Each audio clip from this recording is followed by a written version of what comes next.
buenas tardes, buenos días o buenas noches, amigos, dependiendo de cuándo y dónde nos estén escuchando. Nosotros estamos transmitiendo desde Caracas, Venezuela, de los estudios de Unión Radio y en la programación web que tenemos para todos ustedes en su parte médico, que es su podcast de salud, con lo cual les tenemos temas cada semana, temas nuevos cada semana de interés general. Recordándole, como siempre, nuestras redes, @mundo urweb, @Julio Castro M, y que salimos a través de la plataforma madre de YouTube, pero también estamos en Spotify y Apple Music. En cualquiera de los buscadores allí nos pueden ubicar, escriben en el cuadrito de búsqueda Julio Castro, parte médico, y por ejemplo ronquidos, que es el tema de hoy, y salen el programa. Si no ponen la palabra clave de cuál programa, les salen cada uno de estos programas en el orden, en la secuencia en que han salido en vivo. Amigos, este contenido está hecho para que ustedes lo oigan en el carro, lo oigan en la casa, lo compartan con los amigos. Se pueden compartir el link que ven abajo a través de cualquier red social y por allí pueden compartirlo a las personas que ustedes piensan que puede ser de ayuda. Hoy tenemos una invitada especial, la doctora Geraldine Caibe. La doctora Geraldine Caibe es médico venezolana, es médico especialista en otorrinolaringología, especialista en ORL, es coordinadora del posgrado y del pregrado del servicio ORL del Hospital Universitario y es profesora universitaria en el Hospital Universitario en el servicio ORL y también trabaja en privado en la Clínica Ávila. Bienvenida, Gerald. Gracias por estar con nosotros hoy. Hola Julio, muchísimas gracias por la invitación. La verdad es un placer estar aquí contigo y con tus oyentes. Gracias. Bueno, vamos a tocar un tema que tiene como puntos de encuentro en diferentes especialidades, pero quería empezar con el tema de otorrino porque es el más consultado, que es el tema de los ronquidos. Creo que a ninguno de nuestros espectadores hay que explicarle qué significa un ronquido, pero creo que lo más importante es que primero explique un poco cuál es el mecanismo por el cual se produce ese ruido que a mucha gente le molesta, le fastidia, sobre todo a las parejas, y que es me imagino que es una causa frecuente de consulta entre ustedes los otorrinos.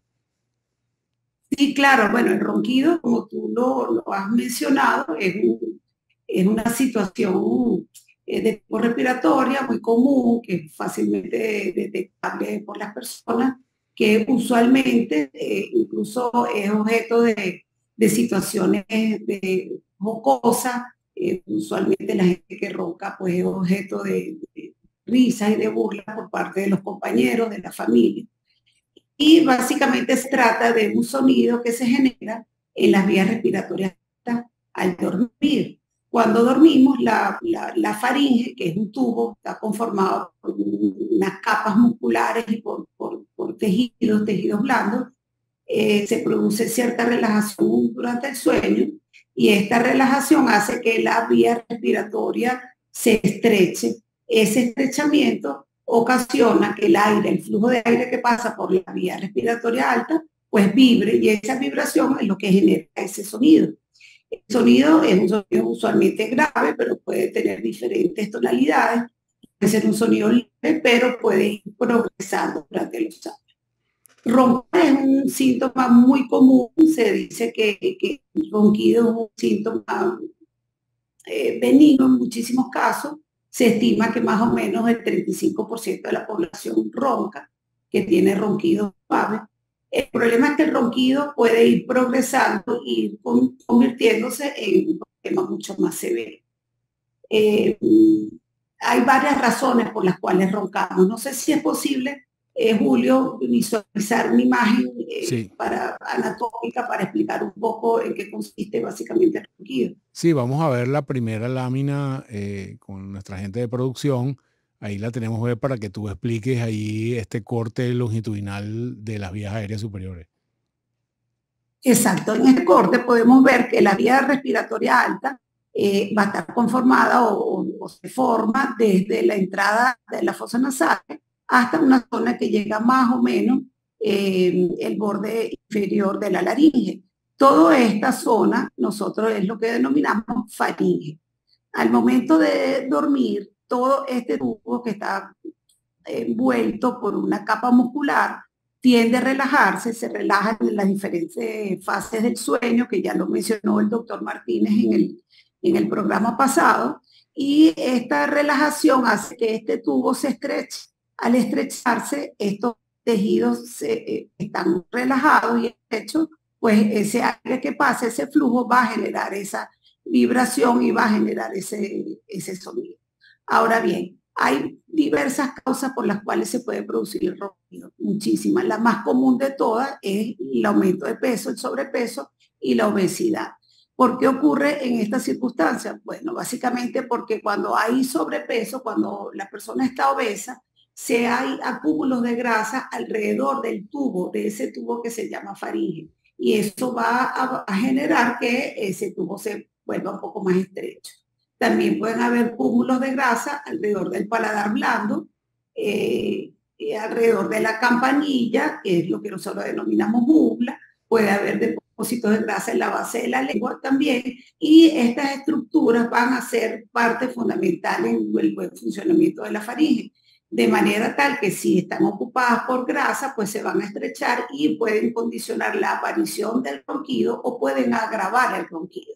Es muy común que los pacientes comenten que desde que aumentaron de peso o desde hace un tiempo están roncando, y al interrogatorio, pues una de las razones que fácilmente detectable es este aumento de peso. Ahora, también hay otras cosas que las comentaron, algunas de ellas en el programa pasado, Julio, como por ejemplo el consumo de alcohol, el consumo de sedantes. Ambas situaciones generan, el consumo de alcohol y de sedantes, que haya una relajación muscular. Al haber un aumento de la relajación muscular, pues se asocia con un mayor porcentaje de presencia de ronquido. Entonces, estas son condiciones que siempre hay que tomar en cuenta. Ahora bien, hay situaciones que son propias del individuo que van a generar que haya ronquido, como por ejemplo los problemas en la nariz. Cualquier situación que genere obstrucción nasal va a ocasionar que el individuo respire por la boca. El hecho de respirar por la boca genera que haya un desplazamiento de la lengua, de la base de la lengua hacia atrás. Al producirse este desplazamiento de esta estructura hacia atrás, va a estrechar la faringe y entonces se va a presentar ya una condición anatómica que no estaba probablemente antes y que va a generar ese ronquido. Por eso es que es muy importante en todo paciente roncador ver cuáles son las condiciones de las fosas nasales, cómo están las estructuras anatómicas, y como opción puede comenzar simplemente hasta con un resfriado común, pasando por trastornos de alergia o por trastornos anatómicos, como por ejemplo desviaciones del septum nasal, aumento del volumen de los cornetes, la presencia de cualquier tipo de lesión. Por ejemplo, los niños. En niños es muy común la presencia de un tejido que está en la parte de atrás de la nariz, que nosotros denominamos rinofaringe. Es común la presencia de un tejido que se denomina adenoides. Si ese tejido aumenta de volumen y ocluye la parte posterior de la nariz, los niños necesariamente tienen que respirar por la boca abierta, y esto genera ronquidos en los niños.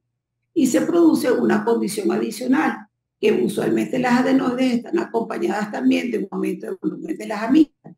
Si las amígdalas están muy grandes, están muy voluminosas, pues va a generar también este efecto mecánico en la faringe y va a generar mayor ronquido. Mira, hay una pregunta es, ¿la prevalencia del ronquido en las mujeres y en los hombres es igual o es más común o consulta más los hombres que las mujeres por ronquido? ¿Cómo sientes tú que es eso en tu consulta? Bueno, realmente lo que se describe es que está escrito y está demostrado estadísticamente que los hombres roncan más que las mujeres, en una proporción de 2 a 3, más o menos, en relación a las mujeres. Se estima más o menos en ciertos trabajos estadísticos que alrededor del 45% de los hombres son roncadores y alrededor del 25% de las mujeres roncan. Ahora bien, esta proporción cambia cuando llega la menopausia, y esto está también muy bien reconocido, muy bien explicado. Un factor que nos protege a las mujeres, que es los niveles de estrógeno. Los estrógenos generan que haya más tonicidad en los músculos. Los músculos de la faringe tienen mayor tono, están más contraídos en la mujer que en el hombre. Y esta es una de las razones por las cuales se explica esta variación. Ahora bien, ¿por qué consulta a la gente generalmente cuando tiene ronquido? Muchas veces el paciente no percibe la presencia del ronquido como un elemento importante o que genere morbilidad en sí mismo. La mayor cantidad de consultas que se hacen por esta razón es por la queja de la pareja. Hay un informe que se hizo a finales de los 90 donde informaba que el 46% de los pacientes roncadores, sus parejas dormían en habitaciones separadas. Es decir, que esto realmente constituye una razón importante para que haya cierto disconfort entre los cónyuges, ¿no? ¿Cuán frecuente es que se asocie el ronquido que, como nos ha explicado, parece ser una condición relativamente benigna o relativamente no asociada a otras enfermedades, con otras condiciones más complejas, como por ejemplo la apnea del sueño? O sea, Sí, cuando un paciente debe, a través de quizás algunas claves de que le diga a su pareja, ¿es un ronquido simple o es un paciente que puede tener una apnea del sueño, que es una patología que debe vigilarse? sí, como te comentaba, en la mayoría de los casos los ronquidos son simples, no tienen una mayor repercusión en la vida del individuo, excepto que, bueno, la gente que ronca se despierta con resequedad en la garganta, tiene alteraciones en las encías, puede tener las amígdalas voluminosas, porque las amígdalas es un tejido que no responde bien al aire, que no está bien filtrado, que es lo que ocurre cuando uno respira por la boca. Y en fin, la queja es más asociada al cónyuge, pero este ronquido puede ir progresando en intensidad y en gravedad, porque las condiciones obstructivas de la faringe pueden ir evolucionando por diversas razones. Y entonces un ronquido puede convertirse en un problema que sí es un problema severo, que es en la apnea obstructiva del sueño. La apnea obstructiva del sueño se manifiesta como unos periodos de cese de la respiración cuando el individuo está durmiendo, que usualmente está precedida de ronquidos muy fuertes de jadeo. El paciente deja de respirar durante entre más o menos 20 o 30 segundos en promedio, y durante este periodo de apnea se producen una serie de condiciones en el individuo, en su metabolismo, en su función, en su funcionalidad, que va a generar que el paciente pues presente un esfuerzo inspiratorio brusco para tratar de respirar nuevamente, y eso va a generar además como consecuencia que el paciente tenga micros despertares. Entonces, básicamente lo que ocurre en la apnea obstructiva del sueño es que se produce, como les comentaba, una obstrucción mucho más severa de la faringe, usualmente está relacionado con el paladar o está relacionado con la base de la lengua, entre otras estructuras, o también, por ejemplo, con el epiglotis, y se produce un cierre ya sea parcial o total de la vía aérea que va a impedir que pase el aire hacia las vías respiratorias bajas.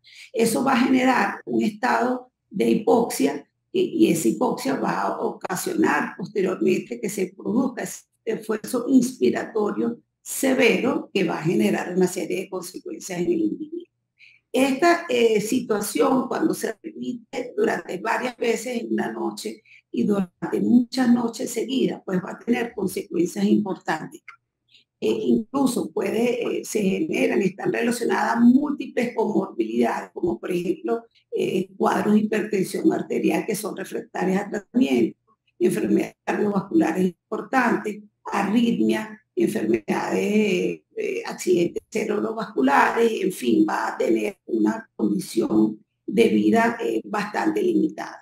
Entonces, hay ciertos factores que nos ayudan a nosotros a determinar o a cuando está presente esta patología. Cuando son, por ejemplo, pacientes que roncan, pero que además que roncan, las parejas usualmente comentan que hace periodo de apnea, porque un criterio para hacer el diagnóstico es que la apnea haya sido observada, y que además los pacientes presenten somnolencia diurna, matutina o durante el día.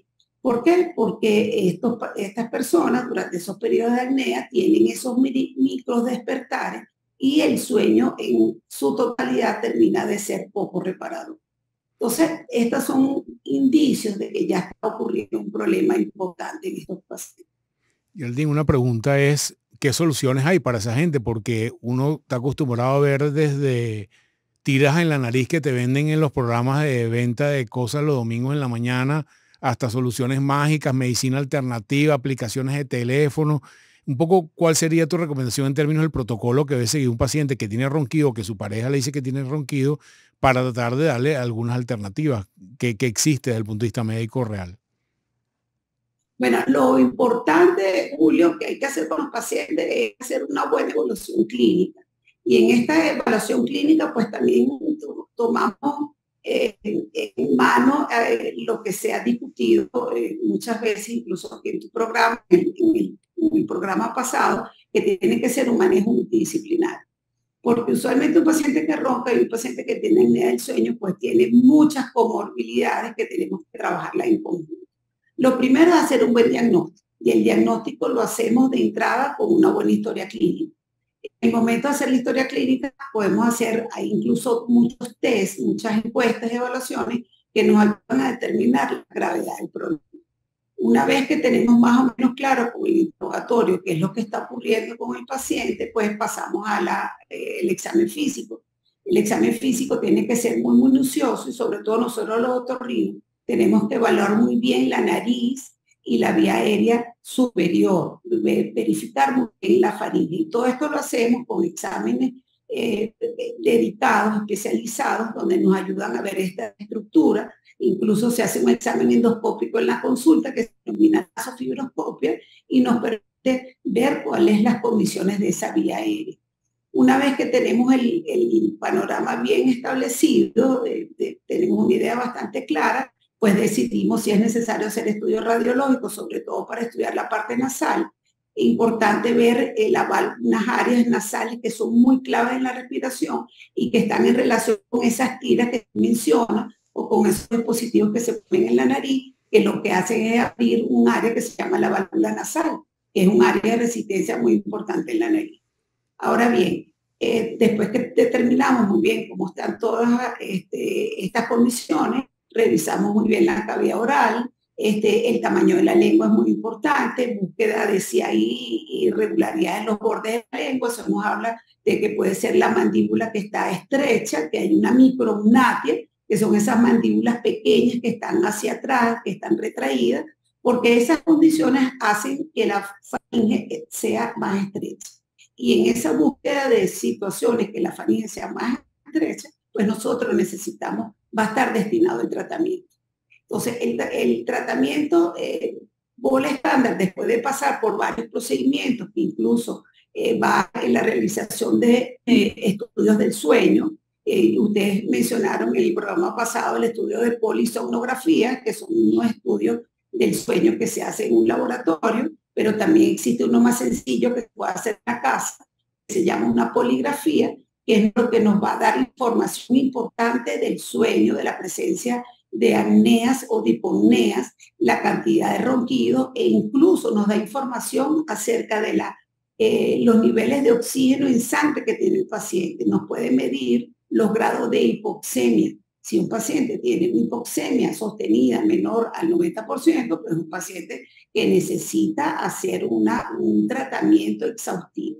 Ahora bien, una vez que hemos evaluado de esta manera a los pacientes con estudios del sueño, se hacen incluso una endoscopia de sueño inducido, que es que se seda al paciente y se hace una nasofibroscopia con el paciente con una sedación muy similar a un sueño natural y ahí podemos reproducir qué es lo que ocurre exactamente durante el sueño y podemos ver cuáles son las áreas que están obstruyendo a la faringe.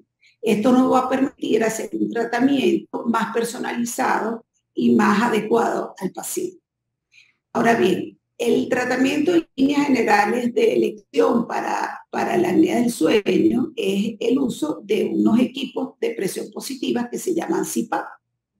El CPAP mejora de manera importante toda la vía aérea superior porque con una presión positiva pues va a impedir que haya un colapso de la faringe. Ahora bien, hay un porcentaje importante de pacientes que no toleran, que no aceptan y que no se adaptan al CPAP. Y ahí viene el problema. se estima que más o menos el 50% de los pacientes no tienen buena adaptación.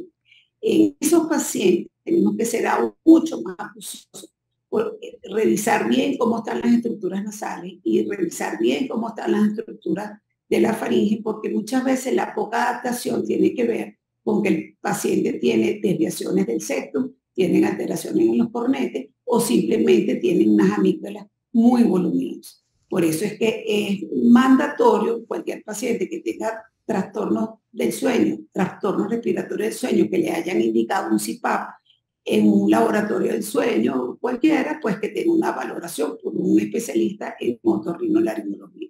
Ahora bien, tenemos otras maneras de tratar a los pacientes. Una de ellas es el control de los factores externos.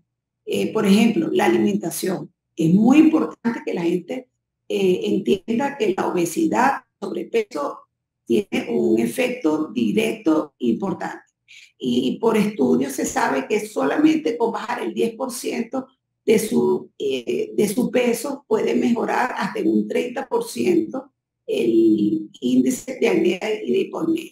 Es decir, hay una mejoría importante en el ronquido y en los índices de apnea y hiponea que puede presentar el paciente. Evitar el alcohol, manejar muy bien los sedantes. Tú sabes que hay algunos sedantes que tienen menos efecto sobre el tono muscular, serían probabilidades que habrían que buscar. Otra opción importante también, y ahí viene el trabajo en equipo, es la realización de unos dispositivos que se denominan dispositivos de avance mandibular, que son una especie de férula, y para la elaboración de estos dispositivos, pues nosotros trabajamos en conjunto con odontólogos que se especializan en medicina dental del sueño. De hecho, cuando se hacen las endoscopias del sueño que te mencionaba, se hacen dos procedimientos adicionales. Es que se prueban estos dispositivos de avance mandibular a ver si hay mejoría efectivamente en la apertura de la faringe, y se prueba también el CPAP para ver si el CPAP va a resultar positivo y va a ser una buena decisión, de manera tal que nosotros podemos ponerle opciones a los pacientes, ¿no? Diversas opciones. Otra opción que se plantea, que no, ojo, no es la de primera elección, no es la opción de entrada, pero que siempre ponemos a disposición de los pacientes, es el tratamiento quirúrgico. Actualmente hay una definición que es la cirugía del sueño. La cirugía del sueño es una disciplina que ya tiene varios años desarrollándose, y es la que está dirigida a mejorar todas esas estructuras anatómicas que están produciendo obstrucción a nivel de la faringe. Y comenzamos, por ejemplo, por la cirugía nasal. La cirugía nasal, que mejora la respiración nasal, aunque en la mayoría de los trabajos no es el procedimiento que te va a mejorar una apnea del sueño en 100%, pero sí mejora mucho los cuadros de sueño, mejora mucho el ronquido, mejora mucho la somnolencia, mejora mucho la calidad del sueño. Entonces es importante siempre tenerla en cuenta cuando hay un problema obstructivo de tipo mecánico, por supuesto. Los otros técnicas quirúrgicas que se han venido desarrollando son las que tienen relación con las estructuras anatómicas de la faringe. Entonces se han desarrollado técnicas dirigidas especialmente al velo del paladar. Hay técnicas que se han desarrollado para la faringe, hacer aperturas de la faringe, y básicamente es para aumentar ese espacio, ese diámetro que existe entre las paredes laterales de la faringe, el velo del paladar y la pared faringe posterior. Buenísimo, Gerald. Creo que con esto le damos una información a la gente que nos oye muy importante, y que más allá del aspecto estrictamente molesto de lo que es el ronquido, creo que es una bandera o es un anuncio de cautela para quienes viven con eso, de que puede estar asociado a unas condiciones que pueden estar asociados a unos procesos de enfermedad que hay que vigilar. Pero sí creo que, como dejaste suficientemente claro, la evaluación de un médico especialista que empiece por el otorrino, pero que eventualmente tiene algunas otras especialidades, es fundamental para entender qué es lo que está sonando en el paso del aire, porque, bueno, son muchas estructuras que uno intuitivamente no puede saber qué es lo que pasa. Porque si tú tienes un golpe en un pie y ves que el pie está morado, tú sabes dónde te golpeaste, pero si tú tienes ronquido, puede ser que la estructura que esté comprometida tú no sepas cuál es, si es los cornetes, si es la úvula, si es la lengua, si es el paladar, y eso requiere la evaluación del experto, que es fundamental para eso. Y un poco, siempre hablamos de este tema al final, que la gente no esté creyendo en cuentos de camino, porque hay muchas cosas hoy en día con las redes sociales que prometen que te van a quitar el ronquido en 2 sesiones, desde inclusive cosas mentales y tal. Y yo creo que es importante que la gente entienda que esto es un proceso complejo que requiere evaluación muy juiciosa y muy adecuada con el tema.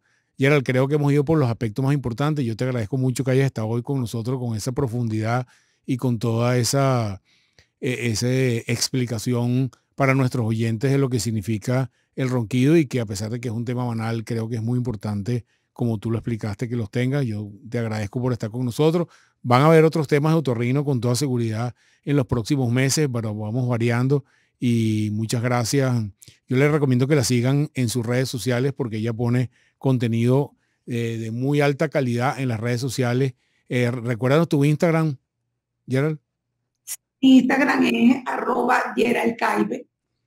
Por ahí me pueden contactar y están todos mis datos, mis números de contacto, y por supuesto, bienvenidas todas las preguntas y todas las interrogantes que quieran hacer. Yo también te agradezco muchísimo a ti, Julio, por dejarme acompañarte en este momento. Gracias, amigo. No me queda sino despedirme, recordarle que pueden hacernos preguntas directas en la parte de abajo de la casillita de YouTube. Con la flecha que va hacia la izquierda pueden compartir este contenido con lo que ustedes quieran, y recordarle nuestras redes @mundourweb, @Julio Castro M en cada una de las redes sociales. Y recuerden que los jueves en la noche salimos en vivo, pero eso queda guindado en YouTube para el disfrute de todos ustedes. Se les quiere mucho, manténganse sanos. Nos vemos la próxima semana.